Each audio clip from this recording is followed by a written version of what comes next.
हे दोस्तों, आप लोग का स्वागत है मेरे चैनल पर। आप देख रहे क्रेजी फॉर भोजपुरी। चलो वीडियो स्टार्ट करते हैं। पहली अपडेट है, दिनेश लाल की न्यू मूवी की शूटिंग स्टार्ट हो चुकी है। मूवी का नाम है बलम बड़ा नादान। ये मूवी की शूटिंग स्टार्ट हो चुकी है। नेक्स्ट अपडेट है मेरे कमल सिंह का न्यू सॉन्ग आने वाला है, जिसका फर्स्ट लुक पोस्टर आ रहा है। सॉन्ग का नाम है ओढ़नी सर सर सर के। नेक्स्ट अपडेट है मेरे पास अरविंद अकेला कल्लू जी का सॉन्ग डांस के दर्द से। ये इसका फर्स्ट लुक पोस्टर आया था। नेक्स्ट अपडेट है मेरे पास टुनटुन यादव जी का न्यू सॉन्ग जो आज सुबह रिलीज होने वाला है। सॉन्ग का नाम है जानवा मारेला। ये सॉन्ग आज सुबह रिलीज होने वाला है। नेक्स्ट अपडेट है मेरे पास समर सिंह का सॉन्ग नागिन। ये सॉन्ग भी आज सुबह रिलीज होने वाला है। नेक्स्ट अपडेट है मेरे पास गोलू गोल्डन का सॉन्ग फॉर्चूनर लागेलू।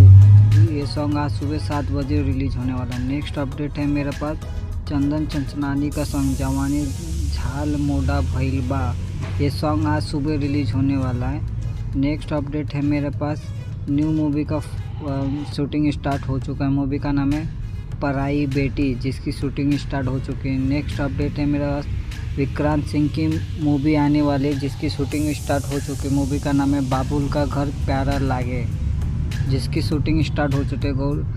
विक्रांत सिंह की मूवी है। और नेक्स्ट अपडेट है मेरे पास अवधेश प्रेमी का सेकेंड सॉन्ग छठी माई के ऊपर। सॉन्ग का नाम है ससुराल छठी माई के। ये सॉन्ग भी आज सुबह रिलीज होने वाला है। और वीडियो अच्छी लगे तो लाइक करें, शेयर करें, सब्सक्राइब करें। मिलता है नए वीडियो में। धन्यवाद।